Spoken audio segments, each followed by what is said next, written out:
faisons le point sur ces gigantesques inondations qui frappent le Pas-de-Calais. Des sinistrés se retrouvent coincés dans leur maison. Les pompiers multiplient les interventions et ils doivent utiliser des barques pour les secourir. À Saint-Étienne-au-Mont, où l'eau est montée jusqu'à près de 2 mètres, Zach Agili est en Guigeoire. Ils ne voulaient pas quitter leur domicile, mais ce matin, face à la montée des eaux, la famille Brunel a été contrainte d'évacuer les lieux. C'est vraiment compliqué, quoi. Et l'eau ne cesse de monter, ouais, c'est pour ça qu'on est parti, parce que là on avait une petite batterie de Fortune, on avait du courant grâce à un beau-frère qui nous a prêté une batterie. Mais bon, avec notre petit chien et tout, c'est plus possible, on s'en va, quoi. Plus sage. Et pour secourir les sinistrés, l'unité des sauveteurs aquatiques des sapeurs-pompiers est en première ligne. Allez, venez, monsieur. Ouais, retirez ce que vous pouvez, on vous réchauffera là-bas dans la voiture après.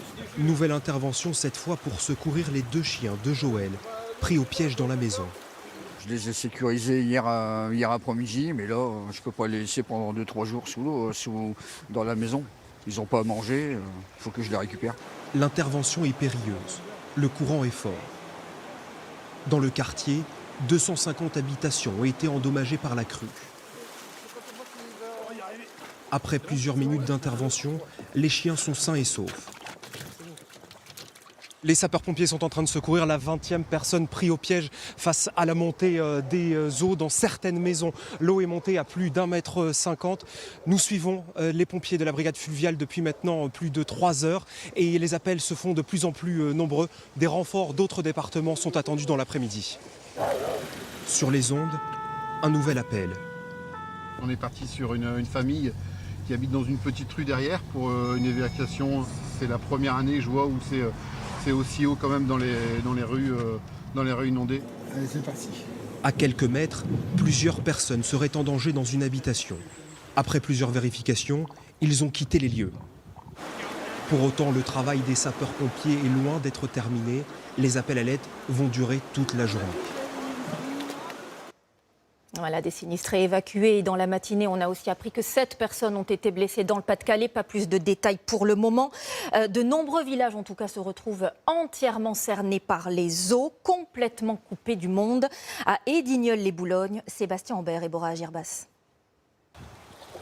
Le centre du village est totalement inondé. La mairie et surtout l'école. Les parents et les enfants sont abasourdis. On ne peut plus aller à l'école, on ne peut plus apprendre. Ouais. On est un peu coincé ici. Oui. Ouais. Comment vous vivez ça, vous, madame? Bah, ça me fait mal au cœur pour eux aussi, mais bon, après... C'est la première année parce que d'habitude, on arrive toujours à sortir sur la plaine vers Boulogne. Et là, la plaine, elle est bloquée. Vous êtes complètement isolé, là? Ouais, complètement. Le village est fermé. Edigneul-les-Boulognes, 600 habitants, est coupé du monde aujourd'hui, comme on le voit sur ces images. Toutes les routes sont inaccessibles. Cet automobiliste a bien essayé de sortir du village, en vain. On ne peut sortir ni d'un côté ni de l'autre. Toutes les 3 issues sont bloquées. Au bout, là-bas, du côté de la mairie, là-bas, à la mairie, après, on passe plus. Même avec les bottes, moi, j'ai pas passé. Pour venir jusqu'ici, ça a été très compliqué. Une première route inondée, et puis une seconde. L'accès semble impossible. Bonjour, monsieur. Bonjour. C'est impossible de passer, là? Ah oui, on passe pas. Ça fait 2 jours, ça fait 3 jours qu'on passe. Vous avez essayé, vous? Ah non, il a passé un camion, il a arrêté dedans. Et puis nous réussissons à rejoindre un premier village, Carly. Là, il faut un tracteur pour traverser. Pour avoir grandi ici, c'est surréaliste. Vous n'avez jamais vu ça, vous? Non, jamais.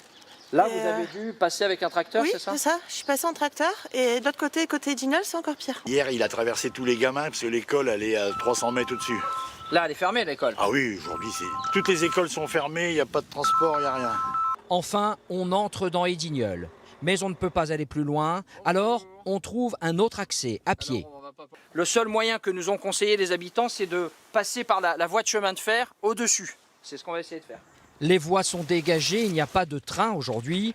Par le parapet, on voit des quartiers inondés, déserts. Les villageois tentent de faire quelques courses en empruntant, eux aussi, la voie ferrée.